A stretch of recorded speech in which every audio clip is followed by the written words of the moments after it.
નમસ્કાર વિદ્યાર્થી મિત્રો, સ્વાગત છે આપ સૌનું ફરી એકવાર એકાગ્રતાની યુટ્યુબ ચેનલ પર.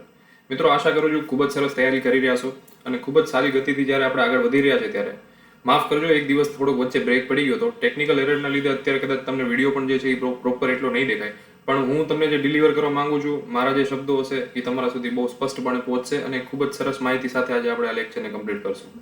તો છેલ્લે સુધી વિડીયો જોજો. આજનો ટોપિક છે અંગકોર વાટ ટેમ્પલ, જે આવેલું છે કંબોડિયામાં, અને જેને રિસેન્ટલી જે છે દુનિયાની 7મી પછી જ્યારે આપણે વાત કરીએ કે હવે એક નવી અજાયબી, એટલે કે દુનિયાની 8મી અજાયબી તરીકે જેને ઘોષિત કરવામાં આવી છે. તો અંગકોર વાટ મંદિર કંબોડિયામાં આવેલું જે છે હિન્દુ મંદિર, જે દુનિયાનું સૌથી લાર્જેસ્ટ ટેમ્પલ પણ કહેવામાં આવે છે. તો આ મંદિર જે છે એની શું ખાસિયત છે, એના શું લક્ષણો છે, એની હિસ્ટ્રી શું હતી, કઈ રીતના બનાવવામાં આવ્યું હતું, અને શા માટે આજે આપણે જે કહીએ કે યુનેસ્કો દ્વારા પણ જેને વર્લ્ડ હેરિટેજ સાઇટ જે ઘોષિત કરવામાં આવી હતી 1992 વખતે, અને અત્યારે પણ જે છે યુનેસ્કો દ્વારા અને બીજી ઘણી બધી આર્કિયોલોજીકલ સોસાયટી દ્વારા જે છે એ મંદિરના આજુબાજુના વિસ્તારમાં અત્યારે ઘણા બધા સર્વે થઈ રહ્યા છે, ઘણા બધા એને કહેવાય ને કે ફરીથી રીજનરેશનના કામ પણ થઈ રહ્યા છે. તો એની હિસ્ટ્રી એટલી વિશાળ શું હતી અને શા માટે આ એક હિન્દુ મંદિર જે છે એને દુનિયાની 8મી અજાયબી આપણે બનાવી છે. તો યુપીએસસી નો એક મોસ્ટ ફેવરિટ ટોપિક આપણે કહી શકીએ કે જ્યારે આપણે આર્ટ અને કલ્ચરની વાત કરીએ તો એક્ઝામમાં પૂછીને 100% પૂછવાની વસ્તુ કે ભાઈ આમાંથી તમને 110% એમાં ક્વેશ્ચન્સ આવશે. તો આજે આપણે ફરી એક વખત મળી રહ્યા છે ત્યારે ખૂબ જ સરસ રીતના આપણે સ્ટાર્ટ કરીએ. તો અમુક વિગતો તમારે યાદ રાખવાની છે. આ લેક્ચર જોવા દરમિયાન તમે નોટ અને પેન હાથમાં રાખજો. થોડીક વસ્તુ તમને જે છે એ નોટ કરવા જેવી છે. જ્યાં પણ લાગે ત્યાં તમે વિડીયો પોઝ કરીને તમે નોટ કરી શકો છો. અને બાકી તમને જે છે આ પીડીએફ જે છે આ લેક્ચરની એ પણ તમને જે છે એકાગ્રતાની જે ટેલિગ્રામ ચેનલ છે એના થ્રુ તો તમને મળી જ જવાની છે. તો કન્ટ્રી છે કંબોડિયા. મંદિરનું હાઈએસ્ટ શિખર જે છે એ છે 64 મીટરની હાઈટ ઉપર. જૂનું નામ યશોધરપુર તરીકે પણ ઓળખાતું, અને જે છે એને સૂર્યવર્મન II એટલે કે સૂર્યવર્મન દ્વિતીય દ્વારા જે છે એને બનાવવામાં આવ્યું હતું, એનું નિર્માણ કરવામાં આવ્યું હતું. અને ત્યારે જે છે ત્યાંના એટલે કે ખામેર એમ્પાયર જે છે ત્યાંનું એ સમય દરમિયાન જે છે ખામેર એમ્પાયરના રાજા એવા સૂર્યવર્મન દ્વિતીય દ્વારા જે છે આ મંદિરનું નિર્માણ કરવામાં આવ્યું હતું. અને 1992માં જે છે આ મંદિરને યુનેસ્કો દ્વારા વર્લ્ડ હેરિટેજ સાઇટ પણ ઘોષિત કરવામાં આવી છે. મિત્રો, જ્યારે વાત કરીએ ને એરિયાની, તો 402 એકર જગ્યામાં ફેલાયેલું મંદિર છે. આપણે મતલબ કલ્પના ના કરી શકીએ એવું 12મી સદીમાં બનેલું આ મંદિર અને એનું સ્ટ્રક્ચર, ઓ માય ગોડ. તમે અમુક વિડીયોઝ એના જુઓ, અમુક ફોટોઝ જુઓ અને તમે એના વિશે જ્યારે ડિટેલમાં જાણશો તો તમને આઈડિયા આવશે કે શું ભવ્યથી અતિ ભવ્ય જે છે એનું નિર્માણ થયું છે. તો આવું જ ખામેર એમ્પાયરના રાજા દ્વારા જે છે બનાવવામાં આવેલ એક મંદિર, જેના વિશે આપણે વાત કરી રહ્યા છે. 12મી સદીમાં ખામેર સમ્રાટ સૂર્યવર્મન દ્વિતીય દ્વારા ભગવાન વિષ્ણુને સમર્પિત હિન્દુ મંદિર જે છે એના તરીકે જેને છે બનાવવામાં આવ્યું હતું, અને જે પાછળથી જયવર્મન 7મા દ્વારા તેને બૌદ્ધ મંદિરમાં રૂપાંતરિત કરવામાં આવ્યું. મિત્રો, હિસ્ટ્રી બહુ જ અઢળક મોટી છે. તમને કહું ને તો આ મંદિર વિશે તમે જ્યારે ડીપમાં જાશો, તમે એની હિસ્ટ્રી વિશે જાણશો, તો એ સમય જે હતો 12મી સદીનો, એ સમય દરમિયાન જ્યારે આ મંદિર બનાવવામાં આવ્યું હતું તો એની ઘણી વિશેષતાઓ હતી. એનું જે કહેવાય ને કે એનું જે મહત્વ હતું, એની એક વસ્તુઓ ઉપર જે ધ્યાન રાખવામાં આવ્યું હતું, એની જે નિર્માણ દરમિયાન પણ જે છે એને લગભગ તમને કહું તો 30 વર્ષથી વધારેનો સમય પણ લાગ્યો હતો. તો એ આટલું ભવ્ય જે કહેવાય કે કહીએ ને કે એક શહેર જ બનાવી દીધું હતું. આપણે કેજીએફ મૂવી જોયું એમાં કેમ રોકીભાઈ બનાવી દીધું હતું ભાઈ, ઓકે, એનું પોતાનું જે આખું એક આમ પોતાની દુનિયા એમ.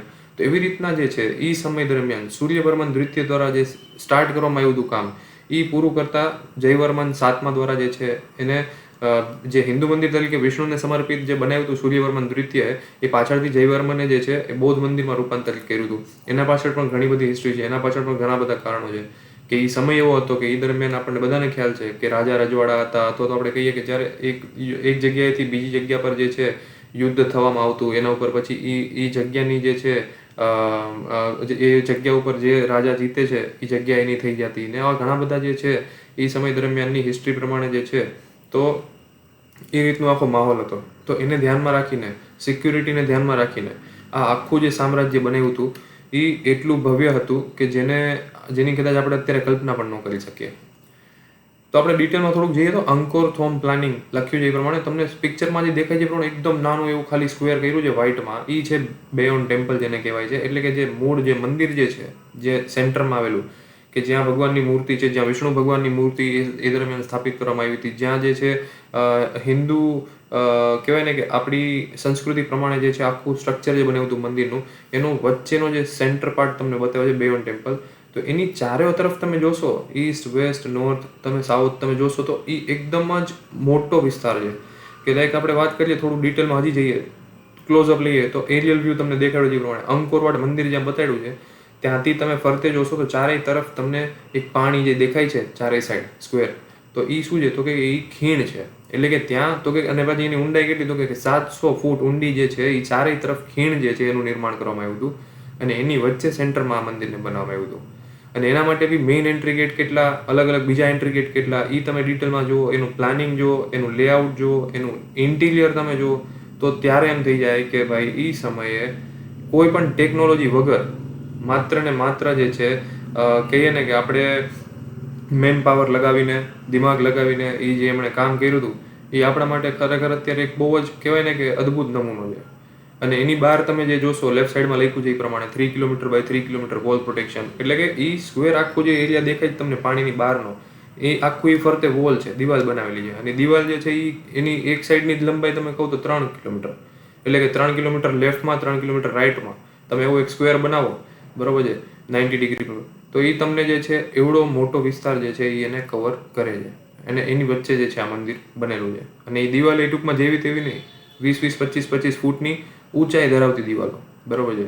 તો એ રીતનું આખું ભવ્ય નિર્માણ હતું. હજી થોડુંક આપણે એને ઝૂમ આઉટ કરીને જોશું દૂરથી તમને વધારે આઈડિયા આવશે. અત્યારે જે આ દેખાઈ રહ્યું છે એ ઘણા સમય પહેલાં લીધેલો પિક્ચર આપણને દેખાય છે કે જ્યારે આ મંદિર જે છે એ કહેવાય ને કે દટાઈ ગયું હતું કહી શકીએ આપણે, અથવા તો વિસ્તાર એનું જે સ્થાપના થયા પછી અમુક વર્ષો તો નહીં પણ ટૂંકમાં આપણે કહીએ ને કે જ્યારે ત્યાંથી જે છે બધું સામ્રાજ્ય હટી ગયા પછી વર્ષો પછી જે છે આજે જ્યારે એને આપણે અત્યારે આટલું હાઇલાઇટમાં આવી રહ્યું છે, તો એ દરમિયાન વચ્ચે જે છે યુનેસ્કો દ્વારા અને બીજા આર્કિયોલોજીકલ જે સોસાયટી છે એના દ્વારા જ્યારે એ મંદિર વિશે જોવામાં આવતું હતું એ દરમિયાન જે છે આ જ્યારે લીધેલો ફોટો દેખાય છે તો એ આખું આપણને એવું જ દેખાય જાણે જંગલ છે, જંગલની વચ્ચે એક મંદિર છે બરોબર છે. તો એના વિશે આપણે ડિટેલમાં જરાક જઈએ તો વર્ચ્યુઅલ વ્યૂ જોઈએ તો આ મંદિરના અંદર જે બનેલા મેઇન સ્તંભો જે છે, મેઇન શિખરો જે છે એ 5 શિખરો જે છે એ આ રીતના કંઈક બનેલા છે. એની સ્થાપના જે છે એ આવા સ્ટ્રક્ચરમાં કંઈક થયેલી છે. અને આપણા વિષ્ણુ પુરાણ, મહાભારત, રામાયણ અને આપણા હિન્દુ માઇથોલોજી પ્રમાણે ટૂંકમાં આપણે જેટલે પણ આપણી હિસ્ટ્રી આપણે કહીએ અથવા તો આપણે જેટલી પણ આપણી ભાવનાઓ જોડાયેલી છે, આપણે જેટલા પણ ગ્રંથો છે, આપણા જે પણ શાસ્ત્રો કહે છે, એ બધી જ વાર્તાઓ, એ બધી જ વાતો, એ બધી જ હકીકતો, એ બધી જ ઇતિહાસની કહેવાય ને કે બધી જ ઘટનાઓ સાથે જે છે ક્યાંક ને ક્યાંક આ મંદિર સંબંધ ધરાવે છે. કઈ રીતના એ આપણે આગળ જોશું. આર્કિયોલોજીકલ અમુક જે એક્સપર્ટ છે એમના દ્વારા જે છે આ એક અત્યારે કહીએ ને કે બનાવવામાં આવ્યું છે કાલ્પનિક ટૂંકમાં એમ ચિત્ર કે મંદિર જે સમયે હતું એ સમયે કદાચ આ રીતનું કંઈક ત્યાં પ્લાનિંગ હશે. એટલે અત્યારે આમાંનું ઘણી બધી વસ્તુઓ તો નાશ પામી ચૂકી છે, પણ જે રીતનું પ્લાનિંગ છે એ પ્રમાણે જે છે એણે જે આવું લેઆઉટ બનાવ્યું છે તો એ આપણને અહીંયા દેખાડ્યું છે. આ વિશાળ અંકોરવાડ મંદિર જે છે એને બનાવવા 30 વર્ષનો સમય લાગ્યો હતો. તેના નિર્માણ માટે 1000 હાથીઓ અને 3 લાખથી વધારે કામદારનો ઉપયોગ કરવામાં આવ્યો હતો. તો આ જ્યારે આપણે ફિગર જોઈએ ને તો આપણને એમ થાય કે તો 3 લાખ ત્યારે મજૂર વાપરા હશે એને, તો ટૂંકમાં એવું તો નહીં હોય ને કે ખાલી મંદિર બનાવવા માટે એ વિસ્તારમાં એને લઈ આવ્યા છે. એનો મતલબ કે મંદિર અને મંદિરની આસપાસના વિસ્તારમાં કોઈક મોટું એક વિશાળ જે કહેવાય ને કે સામ્રાજ્ય એને રચ્યું હોય છે, બનાવ્યું હોય છે કે ત્યારે જઈને આટલા મોટી લેવલ પર એને જે છે આખું વિશાળ સ્ટ્રક્ચર એને તૈયાર કર્યું છે. આ અમુક ફોટોગ્રાફ છે મંદિરના અંદર તમે જવા દરમિયાન તમને જે દેખાય. આ મંદિર મેઇન મુખ્ય મંદિર જે છે એની સામેનો ફોટો છે. આ એક છે સાઉથ એન્ટ્રી ગેટ, એટલે કે તમે જ્યારે આપણે ઓલી જે ખીણ જોઈ બરોબર છે, આપણે ફરી થોડાક પાછળ વયા જઈએ એટલે તમને વધારે આઈડિયા આવશે બરોબર છે. અહીંયા આપણે આ જે ખીણ જોઈએ છે ફરતે, ત્યાંથી તમે જ્યારે એન્ટર થાવ છો તો અંદર આવતા આવતા તમને ત્યાં પણ બીજા એન્ટ્રી ગેટ્સ આવે છે. એ ગેટ જે છે એમાંનો એક ગેટ એટલે કે આ સાઉથ એન્ટ્રી ગેટ કે જેનું પણ તમે સ્ટ્રક્ચર જોશો આખું આમ ફેસ દેખાય છે બરોબર છે. એકદમ જ કહેવાય ને કે આપણે તો આ ખરેખર જે લોકો ભણી રહ્યા છે આર્કિટેક્ચર ને ઇન્ટિરિયર અને બીજી બધી વસ્તુમાં જે ભણી રહ્યા છે બરાબર છે, તો એમના માટે ખરેખર આ વિઝિટ કરવી છે ને બહુ જ એકદમ જ કહેવાય ને કે બહુ એમના માટે કદાચ એક સપના સમાન થઈ જાય. એટલું ભવ્ય, એટલું ટૂંકમાં નાની નાની વસ્તુઓમાં એમણે જે છે આખું કોતરણી કામ તમને કહું દિવાલ ઉપર કે એના સિવાય બ્લોક્સ એણે જે પણ વાપરા છે, જે પણ એમને મટીરિયલ સમય વાપર્યું હશે, વિધાઉટ ટેકનોલોજી આટલા અલગ લેવલની, આટલી હાઇટવાળી ને આટલી વિશાળ જે છે એક સ્થાપના કરવી, તો એ કદાચ આપણા માટે તો અત્યારે આપણને નથી ખબર પડતી કે કઈ રીતના કર્યું હશે. અસુરાઝ on the beach on the bridge એટલે કે તમે જ્યારે ઓલું જે ખીણવાળી વાત કરી આપણે કે જે ખીણ જે છે એને તમે પાર કરશો એટલે તમે અંદર જાશો, તો એ અંદર જવા દરમિયાન પણ એક બ્રિજ જે તમને ખીણ ઉપર જે બ્રિજ બનેલો દેખાય છે એ બ્રિજ તમે જ્યારે ક્રોસ કરો છો તો એ બ્રિજ ઉપર જે છે આ રીતનું આખું તમને દેખાડે છે જે ચિત્રો એટલે કે જે મૂર્તિઓ એટલે કે જે આખું એણે બનાવેલું છે, સ્થાપના કરેલી છે. તો આ અસુરો જે છે એ તમને બ્રિજ ઉપર દેખાય છે.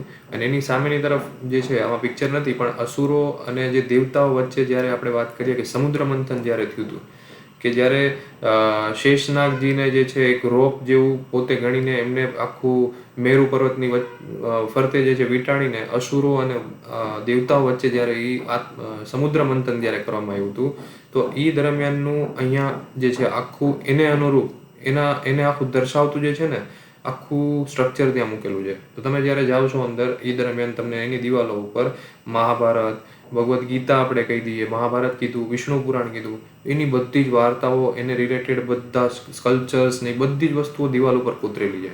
તો આજે આટલા ભવ્ય મંદિરને બનાવવા માટે જ્યારે 30 વર્ષનો એને સમય લીધો છે ત્યારે તો આ આખું એક કહેવાય ને કે એક રિયલ ઇમેજિનેશન આખું એણે ત્યાં બનાવી દીધું છે. એની વોલ અને એની જેટલી પણ સ્ટ્રક્ચરમાં એણે જે પણ યુઝ કર્યું છે બ્લોક્સ આ તે બધી વસ્તુ એમાં કોતરણી કામ કરીને અને આખું જ જે છે એ રીતના આખું હિન્દુ જે આપણી સંસ્કૃતિ કહીએ એને ક્યાંક ને ક્યાંક એણે મઢોરવાનું કામ કર્યું છે. આ મેઇન મંદિર છે બેયોન ટેમ્પલ, જેની અત્યારે તમને જોતા જે છે ઘણી એ પરિસ્થિતિમાં લાગે પણ અત્યારે જે રીતનું તમને કીધું એ પ્રમાણે કે એ સમયે એનું નિર્માણ જ્યારે થયું હતું તો સૌથી ઉપરનું જે શિખર છે એ લગભગ 64 મીટરની ઊંચાઈ ધરાવે છે. બૌદ્ધ ધર્મમાં પરિવર્તન એટલે કે હિન્દુ ધર્મમાંથી જ્યારે બૌદ્ધ ધર્મનું સંક્રમણ મંદિરની કોતરણીમાં પ્રતિબિંબિત થાય છે. કેમ કે જ્યારે હિન્દુ અને બૌદ્ધ પૌરાણિક કથાઓના દ્રશ્યો જે છે એમાં દર્શાવવામાં આવ્યા છે. એટલે જ્યારે અમુક જગ્યાએ અત્યારે તમે અમુક વિડીયોઝ જોશો, તમે યુટ્યુબ પર તમે એના વિશે વાંચશો તો તમને આઈડિયા આવશે કે જે પહેલાના સમયમાં ત્યાં જેમ કે વિષ્ણુની મૂર્તિ હતી, ભગવાન વિષ્ણુ, અને હજુ પણ જે છે શ્રી નારાયણ અને લક્ષ્મીજીની ત્યાં પૂજા થાય છે. એની સાથે સાથે ત્યાં બૌદ્ધિક ધર્મના પણ ઘણા બધા સ્કલ્પચર્સ છે. તો એ દર્શાવે છે કે જે હિન્દુમાંથી બૌદ્ધ ધર્મમાં પરિવર્તન થયું હતું એના એ પુરાવાઓ ત્યાં અત્યારે પૂરા પાડે છે. આ સ્થળ 400 ચોરસ કિલોમીટરમાં ફેલાયેલું છે અને 9મી થી 15મી સદી દરમિયાન ખમેર સામ્રાજ્યની વિવિધ રાજધાનીઓના અવશેષોને આવરી લે છે, જે તેને દક્ષિણ પૂર્વ એશિયાનું નોંધપાત્ર પુરાતત્વીય સ્થળ બનાવે છે. તો જ્યારે આપણે વાત કરીએ, મેં કીધું આર્કિયોલોજીકલ સર્વે જ્યારે ત્યાં થતા હોય ત્યારે એમને આટલો જબરદસ્ત ત્યાંથી ડેટા મળતો હોય, સ્કલ્પચર્સ મળતા હોય, અવશેષો મળતા હોય તો એમના માટે તો ખરેખર લોટરી જેવું જ છે. કારણ કે એ એના ઇતિહાસને એટલી સરસ રીતના સ્ટડી કરી શકે અને આજે આટલું વિશાળ જે સામ્રાજ્ય ત્યાં બનેલું હતું તો એમણે કીધું એ પ્રમાણે ત્યાં ઘણી બધી બીજી રાજધાનીઓ એની પોતાની રાજધાનીઓના અવશેષોને આવરી લે છે. તો ત્યારે એ આપણને જે ભલે અત્યારે જંગલ દેખાય છે, એરિયલ વ્યૂ આપણે જોઈ છીએ ત્યારે ભલે આપણને જંગલ દેખાય છે પણ ત્યાં 110% આપણે કહી શકીએ કે ત્યાં એક બહુ મોટું સામ્રાજ્ય ત્યારે રચેલું હશે. તો ત્યારે આટલી બધી જે કહેવાય ને કે એકદમ જ ઊંડાણપૂર્વક એની હિસ્ટ્રી છે એ દરમિયાન આ મંદિરને જ્યારે 8મી અજાયબી સાબિત કરી, 8મી અજાયબી જ્યારે ઘોષિત કરી તો એ એક આપણા માટે બહુ ગર્વની પણ વાત કહેવાય ને આપણા માટે એક આપણા બકેટ લિસ્ટમાં એક આપણે ટૂંકમાં લોકેશન પણ નાખી શકીએ એમ કે ભાઈ ખરેખર આ જગ્યા તો હવે મારે જોવી જ છે એમ કરીને. One of the divine carvings from within Angkor Wat temple એટલે કે ત્યાંની દિવાલો ઉપર આ રીતના તમને ઘણા બધા જે છે દેવી દેવતાઓના સ્કલ્પચર્સ જે છે એ તમને જોવા મળે છે. એના સિવાય પણ જે છે આપણે કીધું એ પ્રમાણે આપણા હિન્દુ શાસ્ત્રોના બીજા ઘણા બધા જે છે ત્યાં તમને સ્કલ્પચર્સ અને ત્યાં બધી વાર્તાઓ તમને જે છે એનું કોતરણી કામ તમને જોવા મળે છે. આ અંકોરવાટ મંદિરની જે એક ઇમેજ છે કે જે એનું ભવ્ય જે સ્ટ્રક્ચર જે છે એને હાઇલાઇટ કરે છે. એના અમુક લક્ષણો જોઈએ આપણે તો કે અંકોરવાટની સ્થાપત્ય પ્રતિભાને તેના સેન્ડસ્ટોન બ્લોકના બાંધકામમાં અને શહેર, મંદિર અને રહેવાસીઓની ફરતે 20 થી 25 ફૂટ ઊંચી દિવાલો અને રક્ષણ માટે એક વિશાળ ખાઈ પ્રદર્શિત કરવામાં આવી છે. આપણે કીધું એ પ્રમાણે આ બધું જ મેં તમને કહી દીધું છે. બાસ રિલીફ્સ એટલે કે આપણે કીધું એ પ્રમાણે એ મંદિરોની દિવાલોને જે છે એ શણગારે છે. દેવી દેવતાઓ અને હિન્દુ અને બૌદ્ધ પરંપરાઓના જે વર્ણન કર્યા છે દિવાલો ઉપર એનાથી એને સુશોભિત કરે છે. મધ્ય મંદિર સંકુલની સમપ્રમાણતા અને ચોકસાઈમાં 5 કમળ આકારના મિનારાઓ છે જે મેરુ પર્વતનું પ્રતિનિધિત્વ કરે છે, જે હિન્દુ અને બૌદ્ધ બ્રહ્માંડ વિજ્ઞાનના દેવતાઓનું પુરાણિક નિવાસસ્થાન છે. અમુક એના તથ્યો આપણે વાત કરીએ કે ભાઈ એના વૈકલ્પિક નામ શું છે તો કે આપણે કીધું એમ યશોધરપુર એનું એક નામ છે, બરાબર છે, જે ખમેર શબ્દ નોકોર ઉપરથી પડ્યું હતું અને જેનો અર્થ થાય છે સામ્રાજ્ય, અને જે સંસ્કૃત શબ્દ નગારામાંથી ઉદ્ભવ્યો હતો જેનો અર્થ થાય છે શહેર. એટલે કે એ સમયે આપણે કહી શકીએ કે એક યશોધરપુર શહેર જ જે છે એ આખું એક વિકસિત થયેલું હતું અને બનાવેલું હતું. ત્યારબાદ ત્યાં જે છે અમુક બહારની પ્રજાઓ દ્વારા, બહારના અમુક રાજાઓ દ્વારા હુમલો કરવામાં આવ્યો, અને પછી જ્યારે જે છે ત્યાંથી આપણા હિન્દુ લોકો જે છે, ત્યાંની લોકલ પ્રજા જે છે એ ત્યાંથી જતી રહી, અને પછી જ્યારે વર્ષો પછી ત્યાં અમુક બુદ્ધ લોકો, બૌદ્ધિક લોકો જે છે ત્યાંથી પસાર થતા હતા, અને એમણે જ્યારે આ મંદિર જોયું અને પછી ત્યાંથી એ ત્યાં જ નિવાસ પામીને ત્યાં રહીને એમણે ધ્યાન કેન્દ્રિત કરવાનું કામ કર્યું, ત્યાં એમને પ્રભુ પૂજા કરી, અને ત્યારથી જે છે એનું બૌદ્ધિક મંદિરમાં એક રૂપાંતરણ થઈ ગયું. તો આપણે જ્યારે વાત કરીએ સૂર્યોદયનો નજારો, એટલે કે જ્યારે મંદિરને ગુલાબી, નારંગી અને સોનેરી રંગના અદ્ભુત રંગોથી નવડાવતા અંકોરવાટના ટાવર્સ પર સૂર્યોદય નિહાળવા માટે પ્રવાસીઓ ઉમટી પડે છે. કે ત્યારે આપણે નેક્સ્ટ સ્લાઇડમાં જોશું પ્રમાણે, તો આ રીતના તમને કે એ દરમિયાન જ્યારે સૂર્યોદય થાય છે ત્યારે એ વચ્ચેની જે શિખર છે એની બેક સાઈડથી જ્યારે સૂર્યનો ઉદય થાય છે, તો એ ત્યારે નજારો જે છે એટલો કલરફુલ હોય છે ને એટલો ટૂંકમાં આપણને મનને આકર્ષિત કરનારો હોય છે કે ત્યાં જે પણ બધા ટુરિસ્ટ લોકો છે એ ખરેખર ખાસ કરીને જે છે સૂર્યોદય જોવા માટે પણ ત્યાં આવતા હોય છે. આ એમાંનું જ એક તમને પિક્ચર બતાવેલું છે કે અંકોરવાટ મંદિરની આગળનો જે પિક્ચર છે. તો મિત્રો આ રીતના જે છે અંકોરવાટ મંદિર જે છે, 8મી અજાયબી જે છે, એ આજે જ્યારે ઘોષિત થઈ છે ત્યારે આપણા માટે એ બહુ જ અગત્યનું થઈ જાય કે આપણે એના વિશે જાણકારી લઈએ, પૂરતી માહિતી લઈએ, અને આ જ રીતના જે છે બીજી સરસ માહિતી સાથે આપણે મળતા રહીશું. ત્યાં સુધી રજા આપો. Thank you. ધન્યવાદ.